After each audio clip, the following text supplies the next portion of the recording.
This video isn't about me eating cereal. This video is about the DJI HD FPV system. But unfortunately, all the footage I recorded of me doing intros and outros for this video don't have any audio. So, we're gonna make do with eating cereal and talking about the DJI HD FPV system. This is the weirdest review video ever.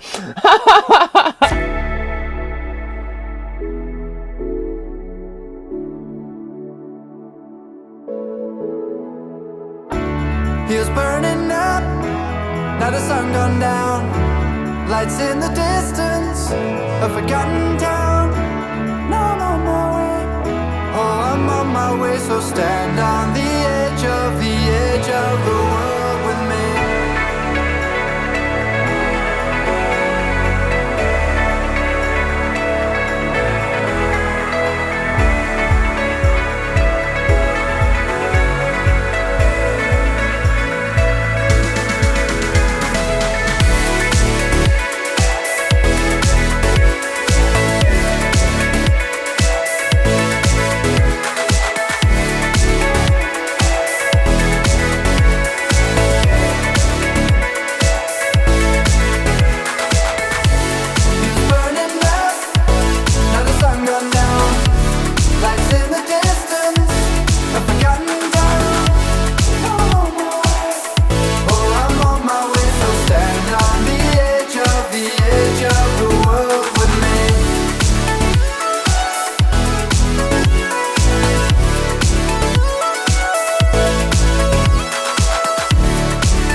So I've had a couple sessions with this now, and I've got to say the HD DJI system is pretty freaking sweet. I mean, the goggles, guys, the goggles, the field of view, the clarity of the screen are second to none, and I liken these to like the Oculus Rift, and super high quality, super clear. And honestly, going to digital without all the scragglies of analog, it's pretty nice. But there are a couple things, and I'm going to get to those later in the video. But for now, I want you to check out this flight edit I did out of Bando with the 2-watt crew, and let me know what you think of my flying and how it looks to have onboard HD recording on the HD2 frame. Now, this really isn't tuned out, so please, don't get too scrutinizing on the tune. I literally have only had 2 days of flying with it, and I'm still tuning it out. So keep that in mind while you watch this video.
good.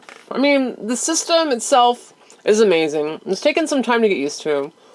And quite honestly, it's kind of life-changing. Like, for me, going to analog, like, starting out with analog, didn't know, like, any different. Then you go to a rapid fire, you know, having a high-quality analog module that's able to get rid of a lot of noise. Life-changing. This is yet another step up from that. This is a whole new realm of flying fidelity. And if you're not looking for the lowest latency and or the most, I don't know how to put it, most traditional system, you're probably going to love it. I mean, if you're just starting out, you don't have a analog goggle, I honestly think people will really enjoy it. But there are some differences. The biggest one is the way the signal degrades over time. A lot of people have talked about it before, but for me, I didn't think it was going to be as big of a deal as it was, and it's probably just me getting used to it, but there's two different things that happen with signal degradation. One, the latency increases. Both the control link and the link back to you increase in milliseconds. And that's pretty jarring, going from like 23 to 29 milliseconds of latency all the way up to 60 to 70 milliseconds latency. You feel it. I mean, it's not a huge difference, but it's enough to throw you off your game if you're locked into the machine and trying to do a maneuver. The other thing is that there's a bit of, if you have a low signal for just a second, for instance, it'll go from great looking video to blocky, and then it'll kind of freeze for a couple frames. Those frames where it freezes is super disorienting. And it's not the end of the world, and it probably is something I can learn to fly through. But it's different. With analog receivers, you have a constant frame rate. Words. With analog receivers, you have a constant frame rate. It is something that just is there. You know, your body's used to it, your mind's used to it. And with signal degradation, you just get more noise. And your brain can work to filter out noise and actually, in a way, learn how noise through analog works. So you kind of figure out, okay, I'm getting further and further away, it's degrading a bit, but you can fly through it. It's different. And I think for a lot of people that are going from analog to digital, it's going to be a bit jarring and something you're going to have to get used to. Is it better or worse? I mean, honestly, like, bad signal is bad signal. The biggest difference with digital is that you don't notice it getting bad until it gets bad. And it's kind of jarring. But with analog, there's still those moments where you pop behind a building or something and boop, your video goes to all hell and you're left looking at static. So it's really like apples and oranges as far as comparing the two. And it's something a lot of people have talked about. For me, the things that people aren't talking about, one, you have to register the system. So the air unit, the goggles, and the transmitter all have to be independently registered with DJI's system. And then also, within the terms of use, if you read it, and I actually did, they have the right to record, like, timestamps and logs of every time you hit record and every time you fly, essentially. And I don't know how comfortable I am with that. I don't know how comfortable a lot of other pilots are going to be with that. And then the second thing, and this is something that's really kind of bugged me, I thought the DJI Air unit was FCC certified. It is not, meaning you still need a ham license to use it. And this is different than a lot of other DJI's gear, say the Mavic or the Phantom. They're FCC certified, and thus you don't have to have a ham license to operate them.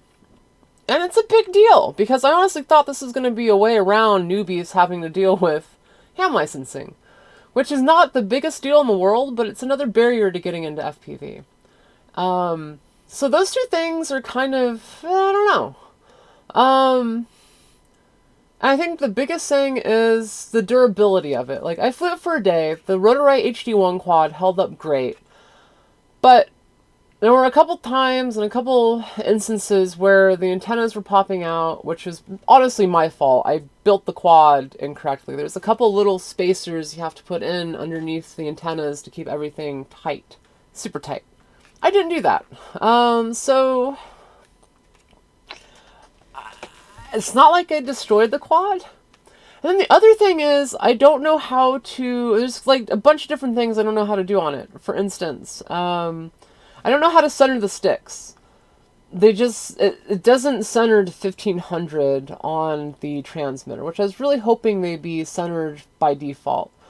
And I can't find anything within the manual that actually tells you how to reset your endpoints on the transmitter, which is kind of maddening. And this is honestly, guys, you might be thinking, oh, Zoe, you're bashing the DJI system. DJI, bad DJI, don't buy. No. This is me just criticizing it. I mean, everything, and even myself included, is, not free from criticism. And this is a life-changing product, and there's things that could be done, I think, to make it more inclusive for the FPV community. And the biggest one is an analog receiver.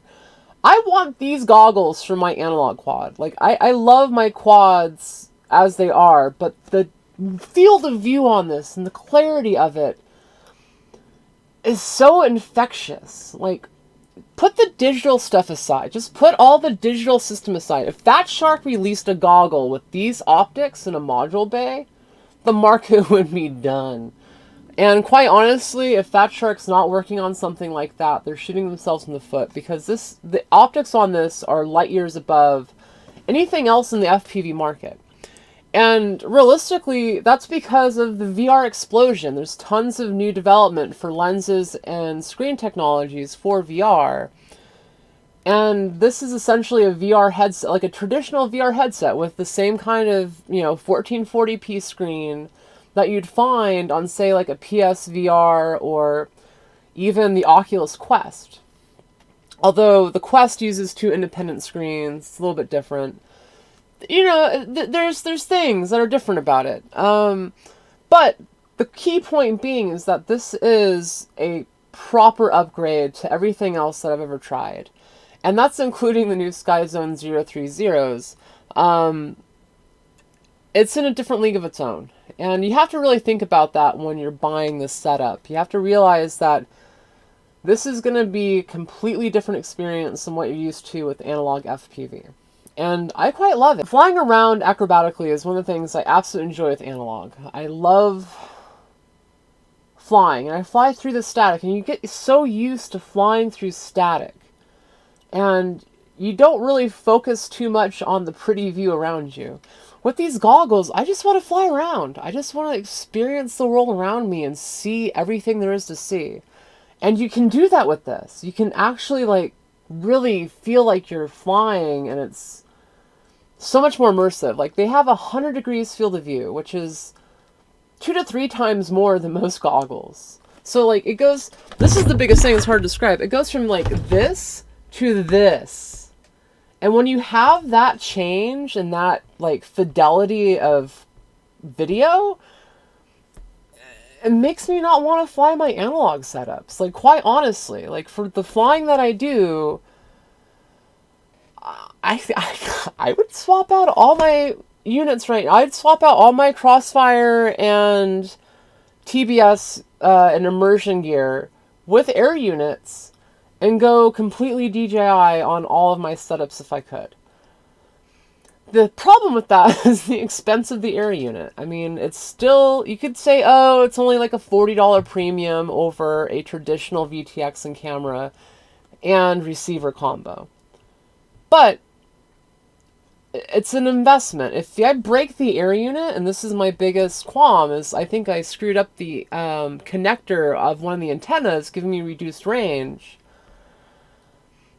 That's a whole brick to replace, and it's not cheap. So that's my really biggest qualm with it, is the fact that, to put it on multiple machines, it's a bit difficult. And the other thing is, it's also really big. It'll fit into the unicorn frame, but I have to use 20 by 20 stack to do it. And realistically, a lot of frames are coming out to market just for the DJI Air unit system, because One, you really want to try to get the FPV camera away from the props for the digital goodness. And two, you have to put the freaking air unit somewhere. Like, it's pretty big. But if you're not flying with the GoPro, you're saving a lot of weight. And it is noticeable. Like, the acrobatics that I feel like I can perform on this are better than what I could do with the Unicorn with the GoPro on top. And that makes me a bit, I don't know, I guess excited and sad.